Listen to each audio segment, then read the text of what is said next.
7 notas musicais em uma sequência simples são capazes de unir torcidas rivais, ecoar por estádios lotados no mundo inteiro e se transformar no maior hino do esporte no século XXI. No início dos anos 2000, 2 pessoas com roupas vermelhas, brancas e pretas subiram ao palco carregando apenas uma guitarra desgastada e uma bateria minimalista, desafiando a lógica de uma indústria musical que exigia produções cada vez mais caras e eletrônicas. O The White Stripes estava prestes a lançar a música que definiria a identidade sonora de uma geração, mas o que nem mesmo seu criador imaginava era que aquele som cru e garageiro seria adotado por milhões de apaixonados por futebol, cruzando oceanos e se tornando um fenômeno cultural incontrolável. Fique até o final para entender o segredo por trás da gravação dessa linha de guitarra misteriosa que todo mundo confunde com um baixo, a recusa inicial da gravadora e como um grupo de torcedores na Bélgica deu início ao maior contágio coletivo da história dos estádios. Tudo começou em Detroit, nos Estados Unidos, uma cidade industrial marcada pelo declínio econômico e por uma cena musical underground pulsante e agressiva. Foi nesse cenário que Jack White e Meg White decidiram formar uma banda com uma proposta radicalmente simples, sem contrabaixo, sem teclados, sem firulas tecnológicas, apenas os dois no palco fazendo o máximo de barulho possível. Para envolver o público em uma aura de mistério, eles se apresentavam usando estritamente as cores vermelha, branca e preta, e diziam para a imprensa que eram irmãos, embora na verdade fossem um ex-casal. Essa simplicidade estética refletia diretamente na música deles. Jack acreditava piamente que a limitação artística era a maior fonte de criatividade, pois quando você tem poucos recursos à disposição,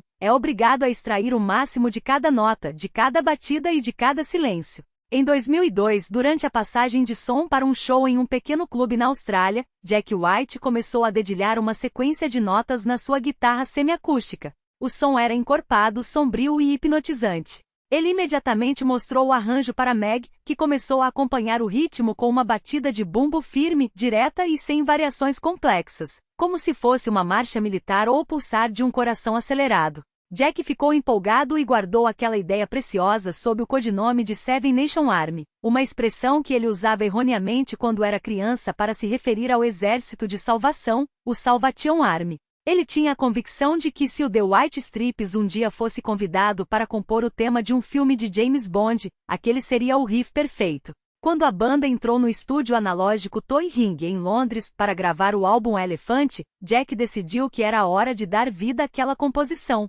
Mas havia um desafio técnico monumental. O som que ele havia criado parecia uma linha de contrabaixo pesada e profunda, mas a banda não utilizava esse instrumento. Para resolver o problema sem quebrar a regra de ouro do duo, Jack usou uma guitarra semiacústica conectada a um pedal de efeito Vami, configurado exatamente para baixar o tom da guitarra em uma oitava completa. O truque de engenharia de som deu certo, enganando os ouvidos de milhões de pessoas que até hoje juram de pés juntos que a introdução da música é tocada por um baixista. A gravação foi rápida, crua e capturou a eletricidade pura da dupla em um estúdio antigo, sem o uso de computadores ou edições digitais modernas. No entanto, a recepção inicial da indústria não foi nada calorosa. Os executivos da gravadora demonstraram enorme ceticismo em relação ao potencial comercial da faixa. Eles queriam que outra música do álbum fosse escolhida como o primeiro single de divulgação, argumentando que uma canção sem um refrão cantado convencional e baseada em uma repetição instrumental tão simples jamais tocaria nas rádios de grande alcance. Jack White bateu o pé, insistiu na sua intuição artística e exigiu que Seven Nation Army abrisse os caminhos do novo disco em 2003. A insistência do músico provou-se genial, pois a canção não apenas estourou nas rádios de rock alternativo, como também venceu o Grammy, e colocou The White Stripes de vez no topo do cenário musical global.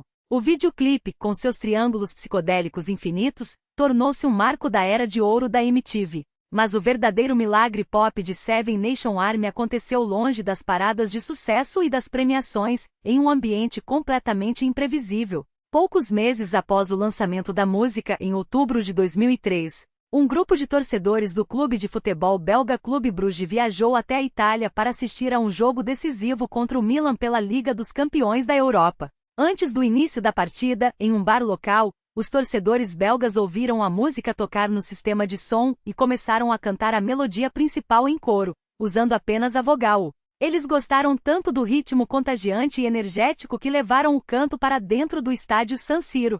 Quando o Clube Bruges conquistou uma vitória histórica por 1-0, a torcida celebrou entoando o riff a plenos pulmões. A partir daquele dia, a música se transformou no hino oficial de comemoração dos gols do time belga. O contágio foi avassalador e impossível de ser contido pelas fronteiras. Em 2006, o destino da canção mudou definitivamente de patamar durante a Copa do Mundo na Alemanha. A seleção da Itália adotou o canto dos torcedores belgas como seu grito de guerra não oficial rumo ao título mundial. A cada vitória da equipe italiana, a melodia de 7 notas ecoava mais forte pelas arenas alemãs e pelas ruas de Roma, cantada por jogadores e milhões de torcedores em transe. Seven Nation Army havia deixado de pertencer ao rock alternativo norte-americano para se tornar patrimônio cultural do esporte bretão. Nas décadas seguintes, a canção foi integrada de forma permanente à identidade das maiores competições do planeta, sendo executada na entrada das equipes em campo na Eurocopa, na Copa do Mundo e em finais da Champions League, além de arenas de futebol americano, basquete e automobilismo. A história do The White Stripes e de seu maior sucesso prova que a grandiosidade na música não depende de excessos, de arranjos complexos ou de dezenas de músicos no palco. A genialidade reside na capacidade de criar uma conexão visceral e universal com o público através da simplicidade mais pura. Jack e Meg White, operando com o mínimo de recursos, criaram uma obra que superou barreiras linguísticas e geográficas, unindo pessoas de diferentes culturas em um único coro poderoso que continuará ecoando pelas arquibancadas do mundo por muitas gerações.